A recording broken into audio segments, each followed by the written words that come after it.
जी को का आंखों देखा वो विवरण आज हमारे सब सदग्रंथों से मेल खाता है। ये चतुर्भुजी भगवान कहावे, हर हट डोर बंदे सब आवे। ये कोटिक करता फिरता देखा, हर हट डोर कहूँ सुन लेखा। पुणात्माओं, ये वो सत्यनारायण कथा जो आपको सुनाई जा रही है, इसके सुनने का सौभाग्य जिस पुण्यात्मा को प्राप्त होता है वो बहुत ही धन्य भाग है। और जो जितना भी लेट आवेगा आप देखना या रोया करेगा बहुत बुरी तरह टक्कर मार मार के। अब भी बहुत सी आत्मा आती है कि मैंने 20 वर्ष खो दिए, कोई कहता मैंने 30 वर्ष खो दिए, मैं राधा स्वामी में था, कोई धन धन सतगुरु में, कोई कहता निरंकारी में, कोई जय गुरुदेव में, कोई ठाकुर जी का फंस रहे थे। अब गरीबदास जी इसको बहुत ही कटु शब्दों में सच्चाई को व्यक्त कर रहे हैं। क्या बताते हैं? ब्रह्मा विष्णु महेश्वर माया और धर्मराया कहिए, इन पांचों मिल पर पंच बनाया, वाणी हमारी लहिए। जैसे गीता जी अध्याय नंबर 14 के श्लोक नंबर 3 से लेकर 5 में वही सृष्टि रचना कोड वर्डों में है। उसमें कहा है कि यह प्रकृति मेरी पत्नी है, युकाल बोल रहा है, और मैं इसके पेट में बीज स्थापित कर देता हूं जिससे सब जीवों की उत्पत्ति होती है। ये सबकी माँ है, मैं सबका पिता हूं। और इस प्रकृति से उत्पन्न तीनों गुण, रजगुण ब्रह्मा, सतगुण विष्णु, तमगुण शिव, ये इस जीव आत्मा को फंसाए रखते हैं, कर्मों के बंधन में बांधे रखते हैं। अब काल तो यहाँ पल्ला झाड़ गया कि ब्रह्मा विष्णु महेश रूपी ये तीनों गुण ही जीव को यहाँ फंसा रहे हैं, कर्मों के बंधन में बांधते हैं। अब गरीबदास जी कहते हैं कि हमने जो देखा वो साच है और सकल प्रपंच। क्या कहते हैं? ब्रह्मा विष्णु महेश्वर माया और धर्मराया कहिए, इन पांचों मिल प्रपंच बनाया, वाणी हमरी लहिए। गरीबदास जी कहते हैं कि अकेले तीनों ब्रह्मा विष्णु महेश दोषी नहीं है, ये काल ब्रह्म, धर्मराय कहते हैं इसको, धर्मराय भी कहते हैं, और ये दुर्गा और ब्रह्मा विष्णु महेश माया, इन पांचों ने मिलकर तुम्हें फंसा रखा है। तुम्हारी इस वाणी को लेना माने बड़े गौर से विचार करना इस बात पर जो मैं कहने जा रहा हूं। ब्रह्मा विष्णु महेश्वर माया और धर्मराया कहिए, इन पांचों मिल प्रपंच बनाया, वाणी हमरी लहिए।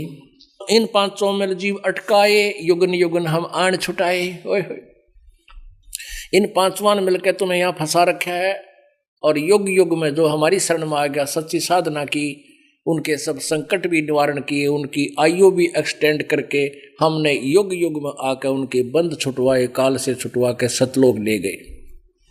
बंदी छोड़ हमारा नामम, अजर अमर है अस्थिर ठामम। पीर पैगंबर कुतुब ओलिया, सुर नर मुनि जन ज्ञानी, एत्या को तो राना पाया, ये जम के बंधे प्राणी। ओए होए पुण्यात्माओं, एक वाणी कितनी मार्मिक कही है। सारी मार्मिक है, लेकिन ये बहुत ही रहस्य युक्त है ये वाणियाँ। कहते पीर पैगंबर कुतुब ओलिया और सुर नर मुनि जन ज्ञानी, एत्या को तो रा ना पाया, सत भक्ति नहीं मिली, ये काल का बंधे प्राणी। अब इस वाणी को सिद्ध करने के लिए बहुत विस्तार दिखाना पड़ेगा, वो फिर शाम को बताएंगे। तो पुण्यात्माओं, आज जो समागम चल रहा है इसका उद्देश्य उपलक्ष्य है कि वो पवित्र डे है, वो पवित्र दिन है, फागुन उतरते की द्वादशी, जिस दिन परमात्मा यहाँ आए, अपनी प्यारी आत्मा गरीबदास साहिब जी को सतलोक लेकर अपने वास्तविक ज्ञान से, वास्तविक महिमा से परिचित कराकर वापस छोड़ दिया, और फिर उनसे ये अनमोल खजाना लिपिबद्ध करवा के आज अपने बच्चों के समक्ष खोल दिया। धन्य आपके माता पिता जिनसे जन्म लिया पुण्यात्माओं। ये यहाँ आना किसी आम जीव के बस की बात नहीं।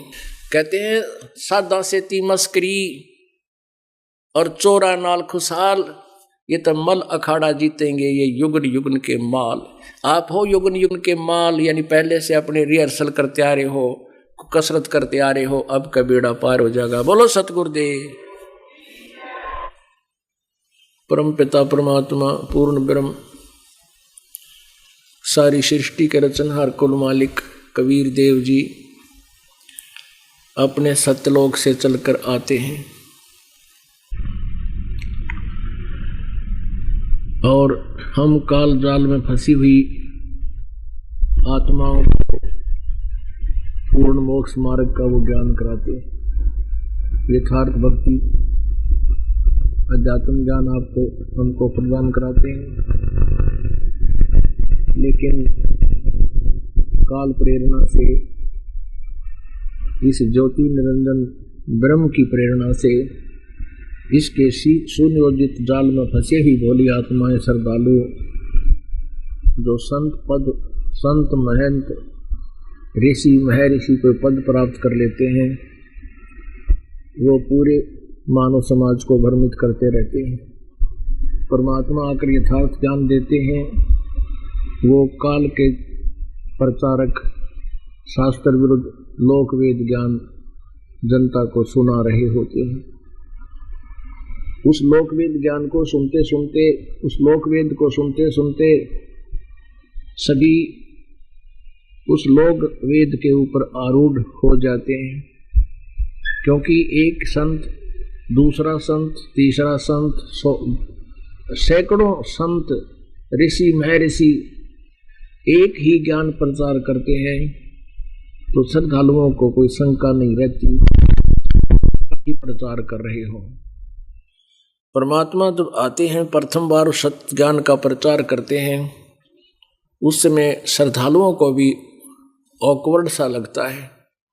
वो फिर अपने गुरुओं के पास जाते हैं, गुरुओं से पूछते हैं, ऐसे ऐसे एक संत बता रहा था, ब्रह्मा विष्णु महेश नासवान बता रहा था, इनके माता पिता भी बता रहा था, और प्रमाण उस में तो प्रमाण मालिक नहीं दिया करते जानबूझ करके, क्योंकि उन्होंने सच्चाई का पता था। प्रमाण अगर बताते तो कोई सुनने को तैयार नहीं होता था, क्योंकि जनता शिक्षित नहीं थी, संस्कृत भाषा से परिचित नहीं थी। तो वो काल के प्रेरित संत, नकली गुरु, महंत, ऋषि, ब्राह्मण, वो कहते थे जुलाहा झूठ बोलता है। किसी भी शास्त्र में, पुराणों में, वेदों में कहीं ऐसा नहीं लिखा है कि परमात्मा साकार है, नर आकार है, ब्रह्मा विष्णु महेश नासवान हैं, उनके माता पिता हैं, ऐसा कुछ नहीं लिखा है पुराणों में। उसमें तो इनकी दाल गल गई।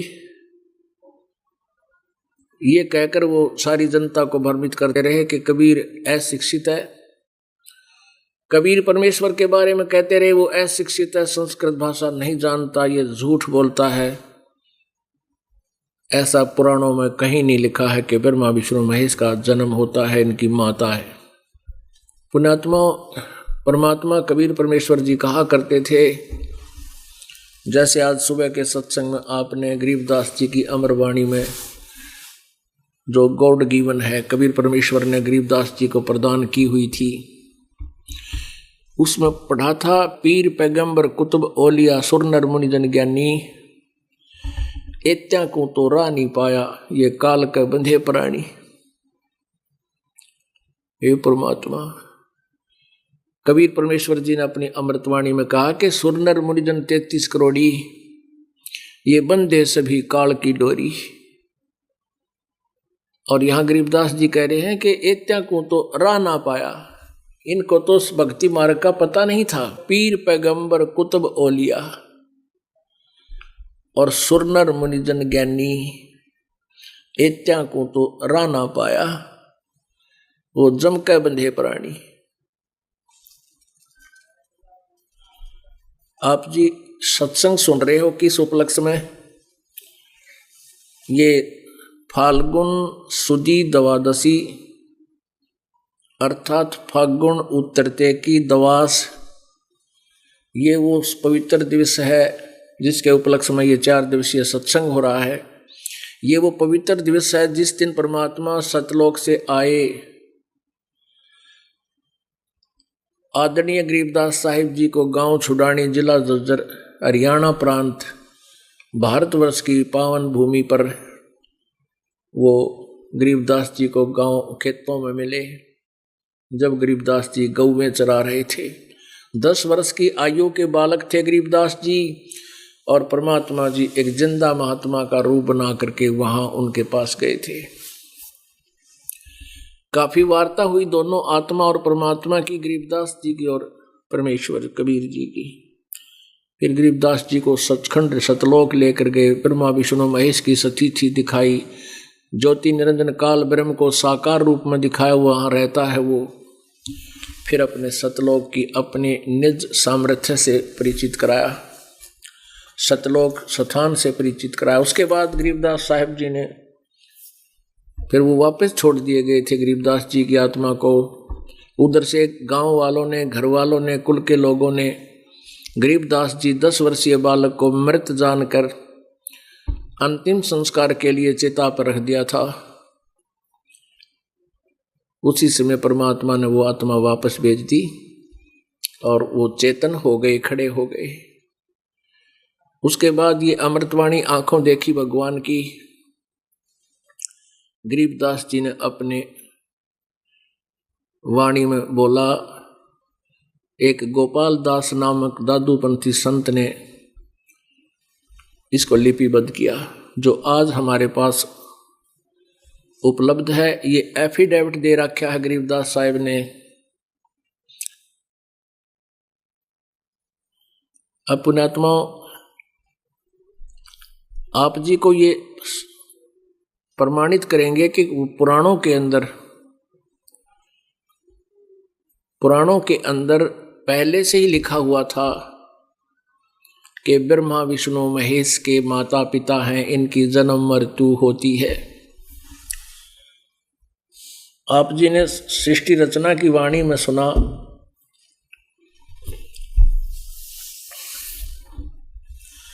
कबीर परमेश्वर जी के द्वारा अमृतवाणी उच्चारित की गई थी अपने मुखारविंद से, जिसको श्रीमद् भगवत गीता अध्याय नंबर 4 के श्लोक नंबर 32 में कहा है कि बहुत प्रकार के धार्मिक अनुष्ठान सच्चिदानंद घन ब्रह्म की वाणी में, ब्रह्मणे मुखे, सच्चिदानंद घन ब्रह्म के मुख से उच्चरित वाणी में विस्तार से कही गई है। गीता जी अध्याय नंबर 4 के श्लोक नंबर 34 में कहा है कि उस परमेश्वर द्वारा अपने मुखारविंद से उच्चारित उस अमर वाणी अर्थात कबीर वाणी में तत्व ज्ञान भरा पड़ा है। उस तत्व ज्ञान को तू तत्वदर्शी संतों के पास जाकर समझ, उनको दंडवत प्रणाम करने से, कपट छोड़कर प्रसन्न करने से वो तत्वदर्शी संत तुझे उस परमात्म तत्व का ज्ञान कराएंगे। यानी गीता ज्ञान दाता से कोई अन्य है, वो परमात्म तत्व परमात्मा है, वो पूर्ण ब्रह्म है। गीता जी अध्याय नंबर 15 के श्लोक नंबर 16 और 17 में 3 प्रभुओं की जानकारी दी गई है, 3 पुरुषों की। पुरुष माने प्रभु, स्वामी। एक सरपुरुष, सरपुरुष, एक अक्षर पुरुष। ये दोनों ही नासवान हैं, इनकी जन्म मृत्यु होती है। इनके अंतर्गत जितने प्राणी हैं उनकी भी जन्म मृत्यु होती है, ये अमर नहीं है। गीता जी अध्याय नंबर 15 के श्लोक 17 में कहा है कि उत्तम पुरुष है तू अन्य परमात्मा इति उदाहरते है।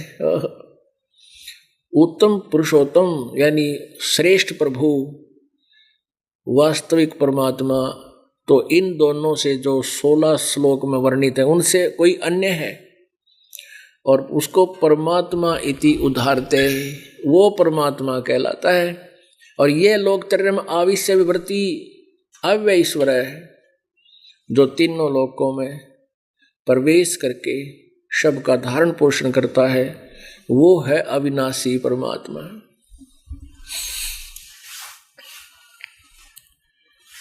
पुण्यात्माओं,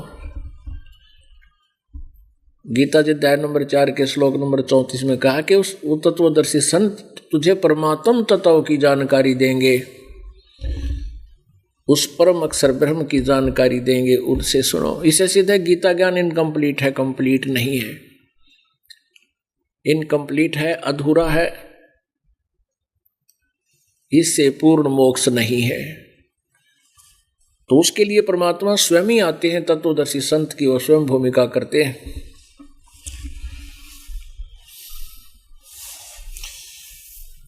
पहले आप जी को प्रमाण देते हैं कि पुराणों के अंदर ब्रह्मा विष्णु महेश जी के माता पिता बहुत अच्छी तरह लिखे हुए हैं और जिनकी जानकारी आज तक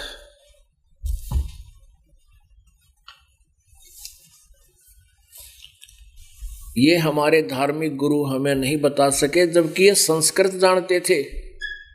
और कबीर परमात्मा के बारे में कहा कि वो संस्कृत नहीं जानते थे, कबीर अशिक्षित है, वो जो कुछ भी 600 वर्ष पहले वाणी बोल रहा है वो वाणी यूजलेस है, बेसलेस है, निराधार कहा करते थे। परमात्मा ने क्या बताया था? धर्मदास ये जग बोराना, कोई न जाने पद निर्वाण। निर्वाण पद कोई भी मोक्ष मार्ग से परिचित नहीं है। परमेश्वर ने कहा कि 3 लोक और भवन चतुर्दश कोई नहीं सत्संगी। सत्संगी मीन यथार्थ ज्ञान से जो परिचित हो, दैट इज नोन एज सत्संगी। बाकी और भी सत्संग कहलाते हैं, पर वो नकली है और सत्संगी नहीं है, वो सत्संग नहीं है, क्योंकि उनको ज्ञान ठीक हो जाए।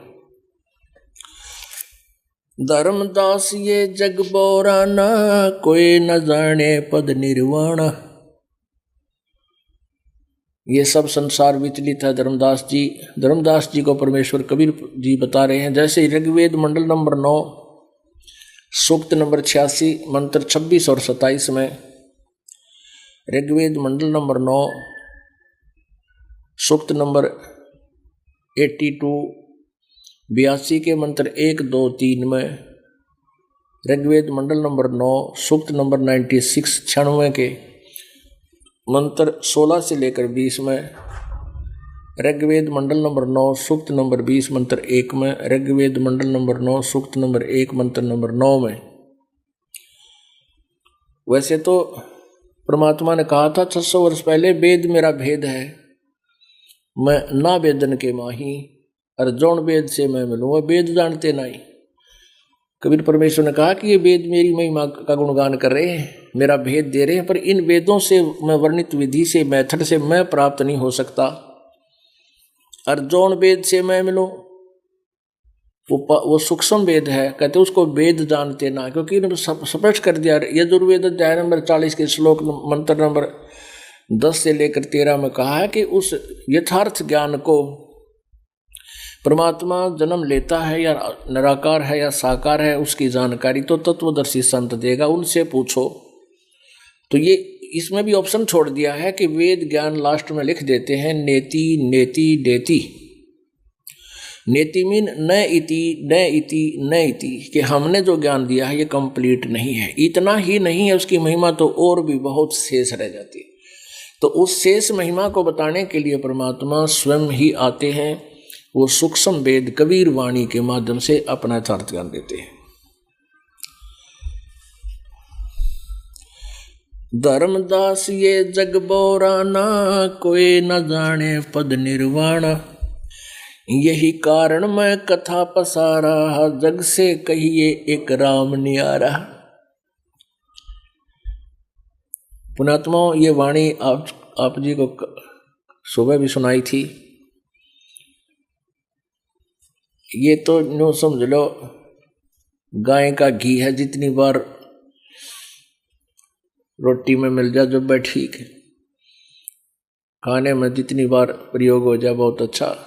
यानी कहने का भाव ये है कि ये वो अमृत वस्तु है, अमृत वाणी है, जिससे हमारा अज्ञान हटेगा। और जब तक हमारे हृदय में परमात्मा की पहचान स्थिर नहीं होगी तब तक हम पार नहीं हो सकते। कोई भी काल का दूत आप जी को भ्रमित कर देगा। गीता जी अध्याय नंबर 2 के श्लोक नंबर 46 में कहा कि अर्जुन, गीता जी अध्याय नंबर 2 के श्लोक नंबर 53 में कहा है कि अर्जुन, जिस समय तेरी बुद्धि भिन्न भिन्न प्रकार के भ्रमित करने वाले वचनों यानी ज्ञानों से हटकर एक परमात्म तत्व के परमात्म के ज्ञान पर यानी तत्व उस परम अक्षर ब्रह्म के ऊपर स्थिर हो जाएगी, जिसके विषय में गीता अध्याय नंबर 18 के श्लोक नंबर 62 में कहा कि तू सर्वभाव से उसकी शरण में जा, उसकी कृपा से तू परम शांति और सनातन परम धाम को प्राप्त होगा। कि तेरी बुद्धि सब भ्रमित करने वाले ज्ञानों से वचनों से हटकर एक परमात्म तत्व पर उस परम अक्षर ब्रह्म पर तत्व ज्ञान पर स्थिर हो जाएगी, तब तो तू योग को प्राप्त होगा, तब तो तू भगत बनेगा, तेरी भक्ति स्टार्ट होगी।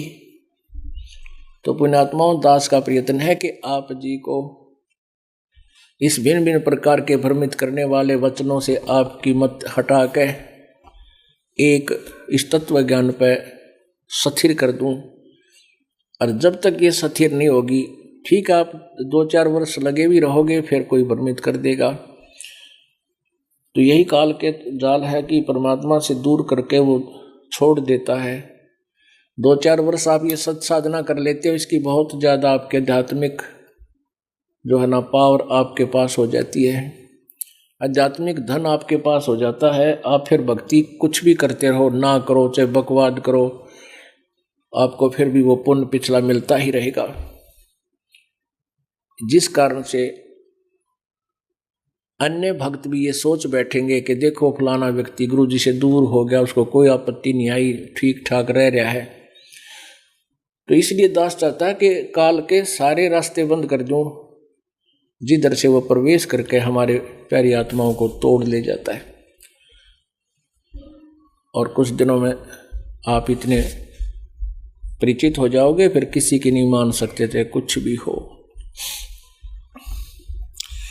तो इसलिए बार बार इसलिए बताया जा रहा है कि आपको इस सिलेबस पूरा कराना है। ऐसा गोटा लवा देगा ये दास आपको, उंगलियों पर गीता आ जाएगी, आपके उंगलियों पर जुबान पर आ जाएगी, जुबान पर ये वेदों का ज्ञान आपके होगा, वेद मंत्र आपके याद होंगे। फिर भक्ति करनी है, वो मंत्र एक है ही, उन मंत्रों का जाप करना, इससे मोक्ष होगा, नथिंग एल्स। बस फिर अपना दैनिक कर्म भी करे, बुराइयों से बच के रहे, 2 नंबर के काम करे, नीना चोरी ठगी जारी बदमाशी तो बच्चे, सब व्यसन त्यागने होंगे परमात्मा पाने के लिए।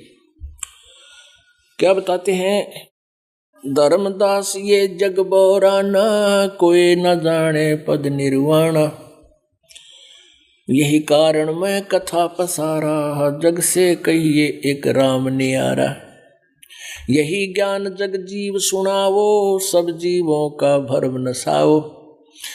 अब मैं तुमसे कहूँ चताई, त्रिदेवन की उत्पत्ति भाई। तीनों देवताओं की उत्पत्ति बताता हूँ, ब्रह्मा विष्णु महेश की, कैसे जन्म हुआ। 600 वर्ष पहले बोली मालिक ने ये वाणी। पुण्यात्माओं, आप जी को कबीर सागर से दिखाता हूं,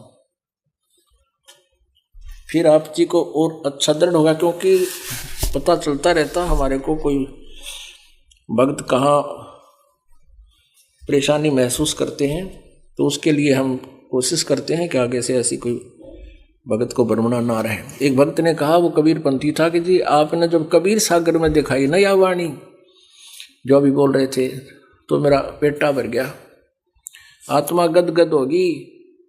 नहीं तो मैं डबल माइंडेड सा था कि महाराज जी पता नहीं कहाँ से वाणी ले आए, मैं हमने कदे पढ़ी नहीं, हम तो जन्म से कई पीढ़ी से कबीर पंथी है।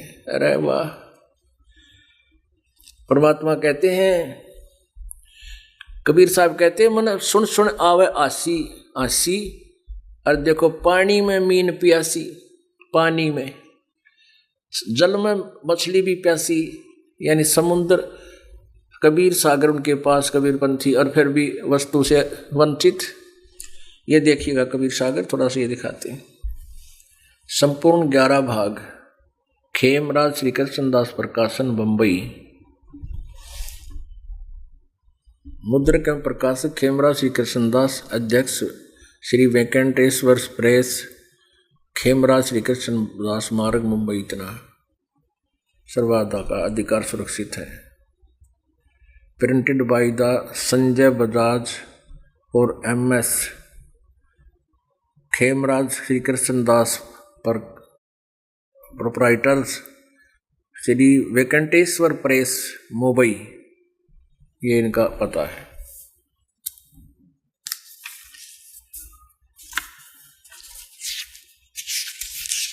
ये कहाँ से प्रकाशित है? कबीर पंथी भारत पथिक स्वामी युगलानंद बिहारी द्वारा परिष्कृत, प्रकाशक एवं मुद्रक है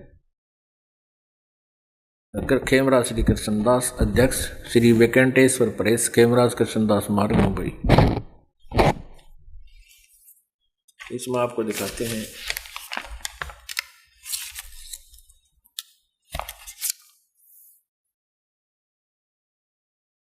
इसका है 21 पृष्ठ पर ज्ञान बोध, ये अध्याय है ज्ञान बोध और बोध सागर, इसके पृष्ठ नंबर 21 पे। धर्मदास ये जग बोराना, कोई न जाने पद निर्वाणा, यही कारण मैं कथा पसारा, जग से कहिए राम नियारा। ये नाम गलत प्रिंट कर रखे। यही ज्ञान जग जीव सुनावो, सब जीवों का भरम नसावो, अब मैं तुमसे कहूँ चिताई, त्रिदेवन की उत्पत्ति भाई। ब्रह्मा विष्णु महेश की जन्म बताता हूँ। भरम गए जग वेद पुराना, आदि राम का भेद न जाना। ये राम है, नाम गलत लिखा। राम राम सब जगत बखाने, आदि राम कोई बिरलाए जाने। ज्ञानी सुने सो हृदय लगाई, मूर्ख सुने तो गम ना पाई। माँ अष्टंगी पिता निरंजन, ये जम दारुण वंशन अंजन। पहले कीन निरंजन राई, पीछे से माया उपजाई। माया रूप देख अति शोभा, देव निरंजन तन मन लोभा। काम देव धर्मराय सताए, देवी को तुरंत धर खाए। पेट से देवी करी पुकारी, हे साहेब मेरा करो उबारी। टेर सुनी सतगुरता आए, अष्टंगी के बंध छुड़वाए। धर्मराय को हिकमत कीन्या, नख रेखा से भग कर लीन्या। धर्मराय करे भोग बिलासा, माया को रही तब आशा।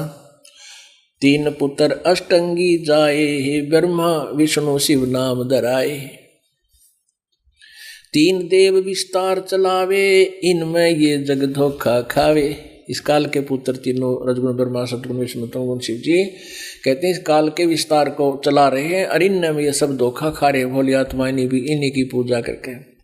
पुरुष गम कैसे कोई पावे, काल निरंजन जग बरमावे। तीन लोक अपने सुत दीन्या, सुन निरंजन बासालीन्या। अलख निरंजन सुन ठिकाना, ब्रह्मा विष्णु शिव भेद न जाना।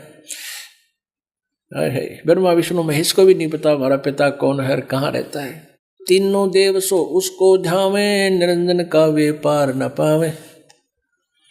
अलख निरंजन बड़ा बटपारा, काल के बारे में कहें जो बड़ा ठग है, छल कपटी है। और तीन लोक जीव कीन आहारा, तीन लोक के जीवों का आहार करता है, खाता है। ब्रह्मा विष्णु शिव नहीं बचाए, सकल खाए पुन धूर उड़ाए। अपने पुत्रों को भी खाता है, ब्रह्मा विष्णु महेश भी मरेंगे, इनको भी तपस्या पर भून कर खाता है। नए ब्रह्मा विष्णु महेश फिर उत्पन्न करके अपने इस कार्य को चलाता रहता है।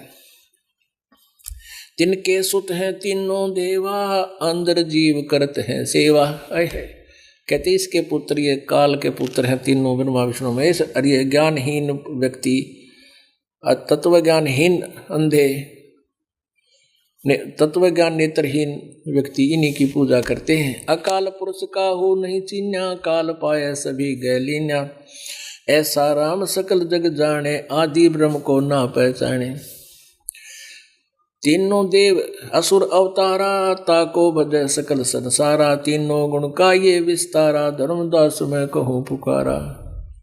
साखी गुण तीनों की भक्ति में, ये भूल पड़ो संसार।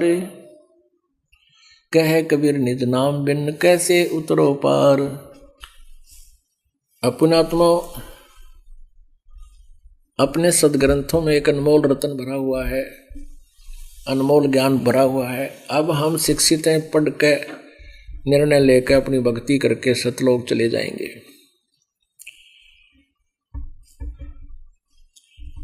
सतलोक जाने के बाद हमारा कभी मृत्यु जन्म नहीं होगा, वहां हम सदा सुखी रहेंगे। अब यहां एक प्रसंग आपके मन में यह आएगा कि ब्रह्मा विष्णु महेश की उत्पत्ति के विषय में पुराणों में कहाँ लिखा है, क्योंकि इस दास ने सन 1994 से लेकर आज 2011 तक लगभग 16-17 साल हो गए, 16-17 वर्ष हो गए, और इस ज्ञान का प्रचार करते हुए। लेकिन सन 2001 के बाद वेदों, पुराणों और श्रीमद् भगवद गीता जी के ज्ञान का परमात्मा ने रोज प्रकाश किया, दास के अंदर प्रेरणा की। उसके बाद सन 2001 से आज 10 वर्ष हो गए। इतना प्रयत्न करता है दास, इतना परिश्रम करता है, गला भी कंडे में हो लिया, रात ने दिन में भी बात बोलना, जन्म आ जा तभी समझाना, लगातार कंटिन्यूसली। और अब ये पुण्यात्मा धीरे धीरे अब इनको समझने लगी हैं, क्योंकि ये ऐसा अटपटा ज्ञान है, कभी देखा ना सुना। और शुरुआत में तो ऐसा उठपटांग सा लग गया है, आँखें देख भी लेते हैं प्रोजेक्टर पे, उस बुक का राइटर का, प्रकाशक का नाम नोट करते हैं, फिर परचेज करके लाते हैं, फिर देखते हैं, तब संतुष्ट हो जाते हैं। तो पुण्यात्माओं, ये एक अनमोल प्रयत्न है, और दास चाहता है कि इस दास के पास बाल की खाल उतार कावे, बिल्कुल 100 बार समझ कावे, और फिर देखना आनंद। सीडी पर रखी हैं, पुस्तक लिखी हुई है, इनको ले जाइए, अपने मित्र भाई बहन रिश्तेदारों को दीजिए, सुनाइए उनको कोशिश करके, क्योंकि सभी की भूख बेदा हो चुकी है कि जिसको भी आप सुनाने की चेष्टा करते हो, या तो उसके पास टाइम नहीं। अब एक और नया कोड वर्ड हो गया कि टाइम को नहीं। अब फिल्म देखने लग जा, 3 घंटे टीवी पर बैठे रहे मुँह पाड़े, मोबाइल में सारे पंगे भरवा रखे, इसमें पता नहीं कि बकवास सुने जा, वो टाइम है। ताश खेलने लग जा, वो टाइम है। राजनीति की डिस्कस करने लग जा, वो टाइम है। और किसी की लग जा कहीं इधर उधर की, वो भी टाइम है। तो वो क्योंकि उनके ऊपर जबर है, आत्मा के ऊपर पाप कर्मों का दबाव भयंकर है, तो उसको हटेगा वो टाइम लगता है। तो इसलिए इतना संघर्ष करने के बाद भी ये, वैसे विश्व को देखते हुए तो चंद आत्माएं हैं, लाखों की संख्या। तो दास का प्रयत्न है कि एक बार ये पूरे विश्व में फैल जावे। यदि 10% भी व्यक्ति इस ज्ञान से परिचित हो गए, 90% या तो यहाँ अपने आप आ जाएंगे, और ना फिर भक्ति नहीं करेंगे वो कोई और, वो कर ही नहीं सकते। तो इस प्रकार दास का उद्देश्य है कि इन अज्ञानी संतों के द्वारा फैलाए गए जाल को ज्ञान से काटें, और ज्ञान को ज्ञान से ही प्राप्त किया जा सकता है, और कोई तरीका नहीं। तो इसलिए दास बार बार ये सत्संग के अंदर प्रमाण देना चाहता है। एक बहन कह रही थी, पंजाब से आई, वो कहने लगी, जी मैंने आपका टीवी पर देखा, और हम राधा स्वामी में थे, मेरी सास भी और मैं भी। तो मेरी सास को मैंने कहा, देखो ये तो, और मैंने फिर यहाँ से बुक मंगा ली, सीडी मंगा ली, मैंने तो दिन रात समझा उसको। मेरा हृदय मान गया कि मैं नाम लेकर आऊँगी और इसको छोड़ूंगी, ये रास्ता ठीक नहीं। तो मैं नाम लेगी, मेरी सास विरोध करने लगेगी। मैंने उससे कहा कि देखो बैठो, वह 10-5 मिनट बैठे, और ये उल्टे सीधे वृक्ष के ये पेड़ दिखा रहा था दास, वह सीडी चल रही थी। तो मैंने बोली, आपने गालियां देने लगी मेरी सास कि देख देख ये बना संत, ये दरख्ता में भगवान बालदा है ये पेड़ा में भगवान रब बालदा है, ये उठ कर चल पड़ी। ना तो ब्यास तो लिया बांध रखा, ब्यास वाला उड़ा भगवान उड़ा खरीद लिया। अब कहने का भाव ये है कि ये ज्ञान ऐसा कड़वा लग गया है और सच्चाई इस बिना बात समझ ना आ सकती। कौन से सिरे से समझाविए दास के ये मार्ग ठीक है ये गलत है। नकली और असली नोट दोनों सामने आमने होंगे तब पहचान होगी। तो दास चाहता है दिखाता है कि उन्होंने ये बोला है, दास ये हमारे सदग्रंथ ये बता रहे हैं, मैं तो एक मजदूरी कर रहा हूं इस असली और नकली को आपके समक्ष रख के और सच्चाई को ऊपर लेने की। सदग्रंथ ये बताते हैं, इन संतों का अनुभव ये बताता है। आप यदि सदग्रंथों को मानते हो तो आप भक्ति कर सकते हो, और सदग्रंथों को नहीं मानते, कहते हम तो मानते नहीं, फिर आपको समझाएंगे किस आधार से? फिर तो अपनी अपनी डफली सब बजा रहे हैं। तो ये देखिएगा शिव पुराण में दिखाते हैं ब्रह्मा विष्णु महेश की उत्पत्ति इस काल और दुर्गा के संयोग से। जैसे आपने आज दिन में सृष्टि रचना सुनी, उसी के आधार से अब ये ज्ञान प्रारंभ होगा। शिव पुराण गीता प्रेस गोरखपुर से प्रकाशित है और इसके संपादक हैं हनुमान प्रसाद पोदार। संपादक हनुमान प्रसाद पोदार, गीता प्रेस गोरखपुर से प्रकाशित है। प्रकाशक एवं मुद्रक गीता प्रेस गोरखपुर, गोविंद मुन कार्यालय कोलकाता का संस्थान। फोन नंबर इतने। इसमें 98वें पृष्ठ से आपको दिखाते हैं। अब आपका ये ज्ञान समझ में होगा जो आपको मौखिक सुना था दिन में परमात्मा की सृष्टि रचना, अब यहाँ से समझ में आएगा। अध्याय 5 रुद्र संहिता। रुद्र संहिता और अध्याय 5 यहाँ समाप्त हो जाता है। इसके लास्ट में ही कुछ हमने यहाँ से लेकर आगे कर्म बन जाता है इसके पढ़ने से। अपने पुत्र नारद की यह बात सुनकर लोक पितामह ब्रह्मा वहां इस प्रकार बोले। 6 अध्याय में रुद्र संहिता। ब्रह्मा जी ने कहा, ब्रह्मन देव शिरोमणे, तुम सदा समस्त जगत के उपकार में लगे रहते हो। तुमने लोगों के हित की कामना से बहुत उत्तम बात पूछी है। जिस समय समस्त चराचर जगत नष्ट हो गया था, सर्वत्र केवल अंधकार ही अंधकार था। न सूर्य दिखाई देते थे, न चंद्रमा, अनन्य ग्रहों और नक्षत्रों का भी पता नहीं था। उस समय तत्सद्ब्रह्म, इस श्रुति में जो सत सुना जाता है, एकमात्र वही शेष था। ये 99वें पृष्ठ पर हमने पढ़ लिया। अब 100 पर आते हैं।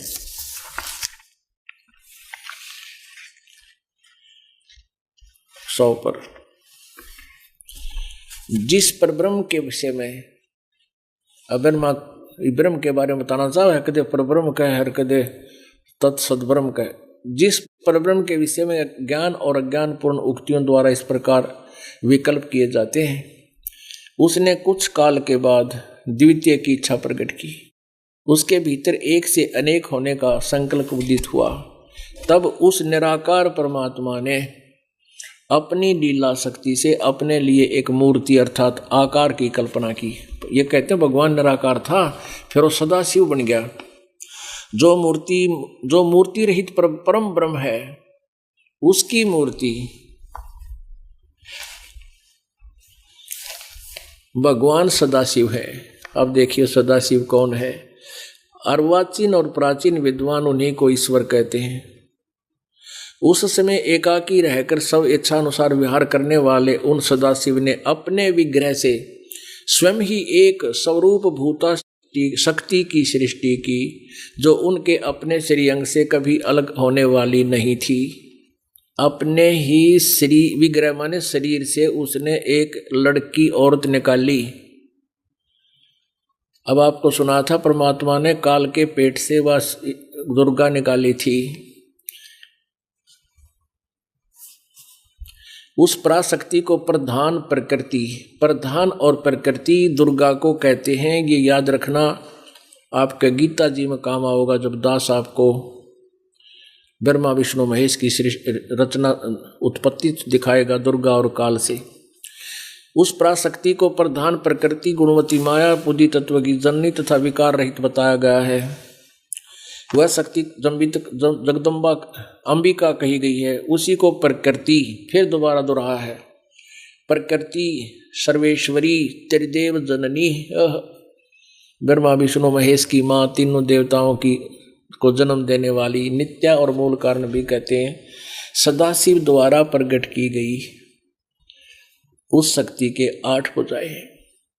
अब ब्रह्मा जी को परमात्मा ने ज्ञान सुनाया था, लेकिन कुछ अपना मिला दिया, कुछ विश्वास किया, कुछ ना किया, तो यहाँ मिलता जुलता सा ज्ञान उसने बता दिया कि सदाशिव द्वारा प्रकट की गई उस शक्ति के 8 भुजाएं हैं। दुर्गा के 8 भुजाएं हैं। ये दुर्गा है। नाना प्रकार के आभूषण उसके श्री अंगों से की शोभा बढ़ाते हैं। वह देवी नाना प्रकार की गतियों से संपन्न है और अनेक प्रकार के अस्त्र शस्त्र धारण करती है। एकाकिनी होकर भी वह माया संयोग वसात अनेक हो जाती है। इस दुर्गा ने अपने 3 रूप बनाए। समुद्र में छुप गई, तीनों बच्चों को ब्रह्मा विष्णु महेश को सागर मंथन पर भेजा प्रथम बार, तो ये तीनों निकली थी लड़की। तो बड़ी सावित्री पहले निकली और सावित्री ब्रह्मा से ब्याह दी, दूसरी लक्ष्मी विष्णु से शादी कर दी थी और तीसरी गौरी वो शंकर से ब्याह दी थी। तो एकाग्नि होने पर भी माया संयोग वसात अनेक हो जाती है। वे जो सदाशिव हैं उन्हें परम पुरुष ईश्वर शिव शंभु और महेश्वर कहते हैं। वे अपने सारे अंगों पर बसम रमाए रहते हैं। यहाँ देखना, उन काल रूपी ब्रह्म ने, काल कहो चाहे ब्रह्म कहो या सदाशिव कहो, एक समय में शक्ति के साथ, नाथ नहीं है, शक्ति के साथ शिवलोक नामक अक्षेत्र का निर्माण किया था। उस उत्तम अक्षेत्र को ही काशी कहते हैं। वह परम निर्वाण व मोक्ष स्थान है जो सबके ऊपर विराजमान है। वे प्रिया और प्रियतम शक्ति और शिव यानी पति पत्नी रूप में जो परमानंद स्वरूप हैं, उस मनोरम क्षेत्र में नित्य निवास करते हैं। देवर से एक समय उस आनंद वन में रमण करते हुए शिवा दुर्गा और शिव काल, दुर्गा और काल के मन में यह काल रूपी ब्रह्म कहो चाहे काल कहो सदाशिव कहो, इच्छा हुई कि किसी दूसरे पुरुष यानी कोई पुत्र की उत्पत्ति करें, पुरुष की सृष्टि करनी चाहिए, जिस पर यह सृष्टि संचालन का महान भार रखकर हम दोनों केवल काशी में रहकर इच्छा अनुसार विचरें और निर्वाण धारण करें।